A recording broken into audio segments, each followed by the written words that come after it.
안녕하세요. 오늘은 보이스피싱에 대해서 이야기해 보도록 하겠습니다. 보이스피싱은 주로 금융기관이나 다른 사람을 사칭하여 불법적으로 개인의 돈이나 금융정보를 빼내서 범죄에 사용하는 행위를 말하는데요. 지금은 보이스피싱의 수법이 교활하게 진화돼서 속기도 쉽고 돈을 잃기도 쉽습니다. 그래서 오늘은 저희가 관련 수법이나 예방 방법에 대해서 말씀드리도록 하겠습니다. 먼저 보이스피싱의 유형과 사례에 대해서 말씀드리도록 하겠습니다. 잘 기억해 두셨다가 비슷한 일이 일어났을 때 이건 보이스피싱이다 라는 것을 꼭 느끼셨으면 좋을 것 같아요. 일단 첫 번째 유형은 전화를 통해서 돈이나 개인정보를 요구하는 경우입니다. 보이스피싱범이 자녀를 납치했다거나 사고를 당했다고 속여 돈을 요구하는 경우도 있습니다. 또는 자녀의 대학교에 추가 합격했다거나 경품에 당첨되었다며 개인정보를 요구하는 경우도 있습니다. 그리고 대선과 총선거 시기 여론조사를 빙자해 설문에 응답한 답례로 돈을 입금시켜 줄 테니 계좌번호와 비밀번호를 알려달라고 하는 방식입니다. 다음은 개인정보를 요구하는 수법인데요. 첫 번째로는 은행, 카드사를 사칭해 카드가 연체되었거나 도용당했다며 계좌번호나 카드번호 입력을 요구하는 경우가 있습니다. 고객님의 카드가 잘못 발급되어 통장에서 돈이 빠져나가고 있으니 안전한 계좌로 이체해야 합니다. 여기 땡땡마트인데요. 회원님의 카드로 물건을 구매하려는 사람이 있는데 마침 경찰이 와 있으니 경찰 얘기대로 해주세요. 여기 땡땡은행인데요. 혹시 땡땡땡 씨에게 통장과 도장을 맡겨 돈을 찾아오라고 하셨나요? 아니면 경찰을 불러드리겠습니다. 고객님의 신상 정보가 도용된 카드가 부정 사용되어 연체 중입니다. 경찰에 수사 의뢰를 해드릴 테니 전화가 오면 협조해 주시기 바랍니다. 이런 식으로 말하곤 합니다. 두 번째로는 검찰, 경찰, 금융감독원 직원을 사칭해 범죄에 연루됐다며 개인정보를 요구하는 경우가 있습니다. 여기는 땡땡경찰청 지능범죄수사팀입니다. 땡땡땡 씨 명의로 통장이 발급되어 5천만 원 돈 세탁이 된 것을 적발했습니다. 땡땡경찰 수사과입니다. 땡땡땡 은행 직원이 고객의 개인정보를 팔아넘겨 선생님의 정보가 도용되고 있습니다. 통장에서 돈을 모두 인출하여 지정된 계좌로 송금하면 보호해드리겠습니다. 금융감독원입니다. 기하의 정보가 유출되었는데 주위에 현금 지급기가 있나요? 혹시 못 믿으시겠으면 전화를 끊고 이 번호로 다시 해보세요. 서울검찰청입니다. 몇 월 며칠 법정 출석을 하지 않았습니다.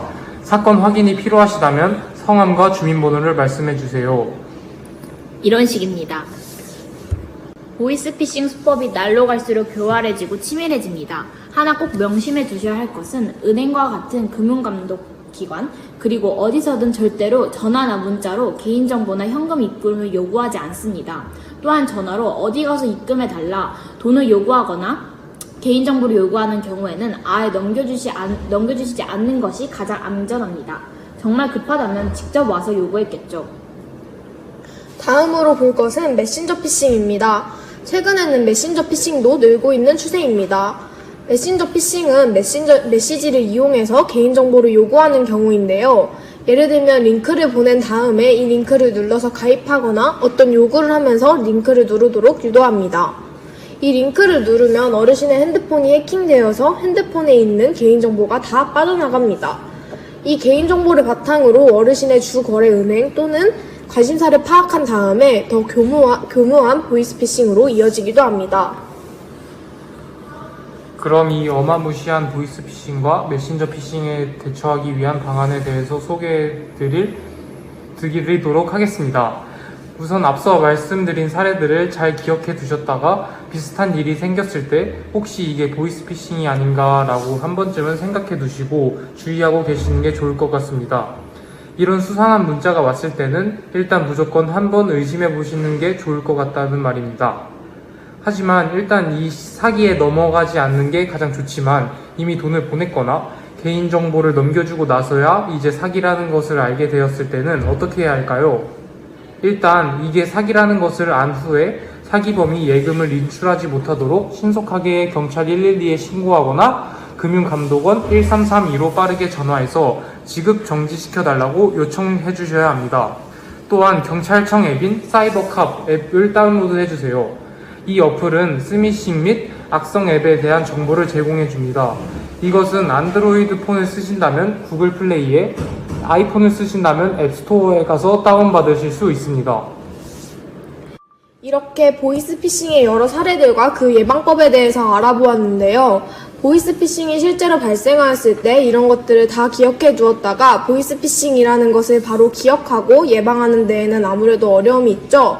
그렇기 때문에 사전에 대비할 수 있는 모든 것들은 대비를 하고 만약 혹시나 사기를 당했을 때 사후 대처를 잘 한다면 큰 피해를 막을 수 있을 거예요. 그렇다면 마지막으로 예방법 총정리하고 마무리하도록 하겠습니다. 첫 번째, 전화든 문자든 절대로 개인정보 넘겨주지 않기. 두 번째, 수상한 전화나 문자 무조건 의심하기. 세 번째, 경찰청 사이버캅 어플 다운로드하기입니다. 네, 지금까지 보이스피싱 예방 교육 영상이었습니다. 감사합니다.